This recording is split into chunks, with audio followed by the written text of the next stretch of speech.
Сәлеметсіздер ме, құрметті желідегі оқырмандар?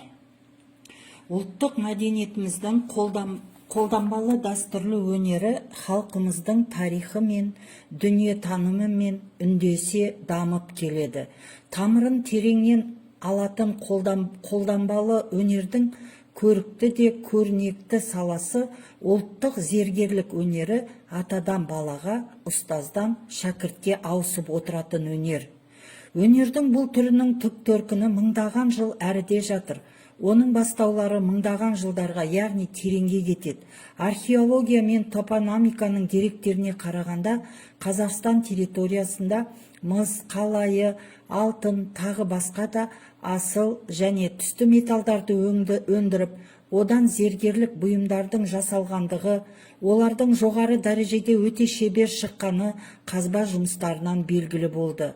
Қорытпалардың формасының көркемдік жасалуы Есік обасынан, Шымкент және Бесшатыр қорғандарынан, Қарғалы көмбесінен табылған үйсіндердің полихромды алтын әшекейлерінен және ғұндар кезіндегі алтын бұйымдардан, сонымен қатар Бурабай көлінің маңынан табылған әшекей бұйымдардан байқауға болады. Және де әсіресе ежелгі Отырар қаласының орнын зерттеу тұсында да осындай бұйымдардың бірнеше үлгілері қазып алынған. Ондай бұйымдардың негізгі үлгілері Әбілхан Қастеев атындағы мемлекеттік өнер мұражайында, Санкт-Петербургтегі, Мәскеудегі мұражайларда сақтаулы тұр. Қазақтың зергерлік өнері ежелгі дәстүрлердің сабақтастығы мен көрші халықтар мәдениетінің өзара ықпалы арқылы қалыптасқан. Зергерлік өнердің өзіндік жасалу ерекшелігіне тән кәсіптік мінездемесі бар. Зер, яғни зар парсы тілінде алтын ұғымын білдіреді.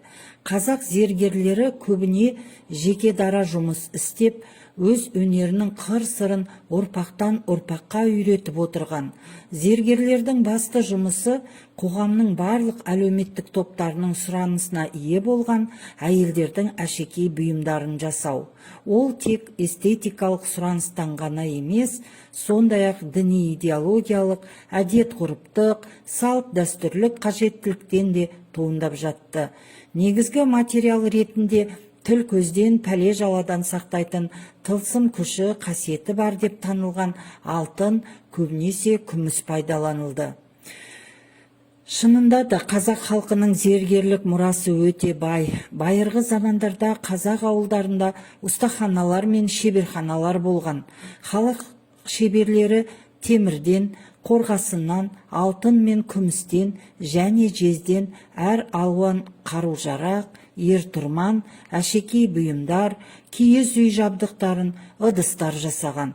Бұйымдарды жасау кезінде шеберлер мен зергерлер құю, қаптау, қалыптау, өрнек салу, алтынмен және күміспен қаптау сияқты әдістерді пайдаланған.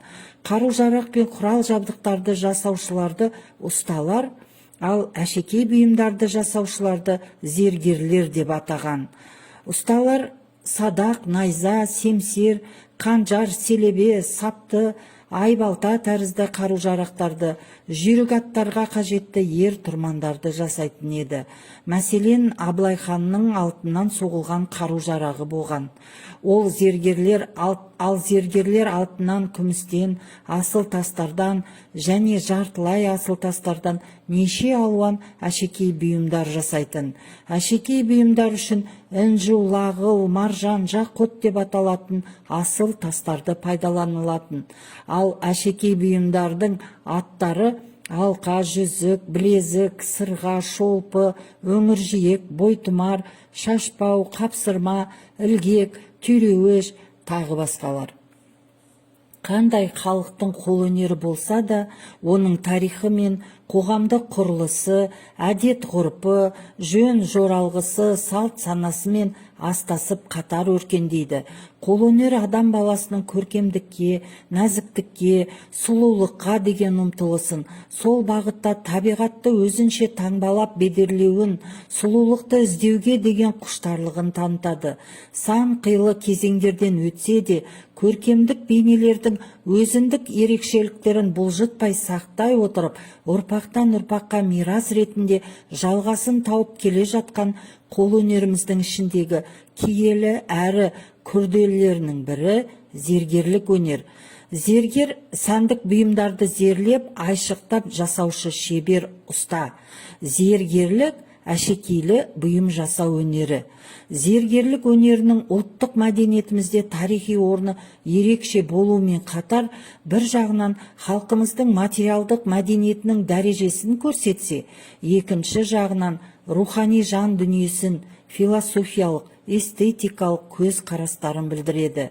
Жас ұрпақты ұлттық рухта тәрбиелеуде, халық өнерін, салт дәстүрін меңгертуде зергерлік өнердің зор мәні бар. Ұлттық мәдениетіміздегі қолданбалы өнер халқымыздың тарихы мен ұлттық болмыс бітімі мен дүние танымы мен үндесе дамып келе жатыр. Тамырын тереңнен алатын қолданбалы өнердің көрнекті саласы зергерлік өнер, тылсым сыры бар қасиетті өнер, қастерлі кәсіп.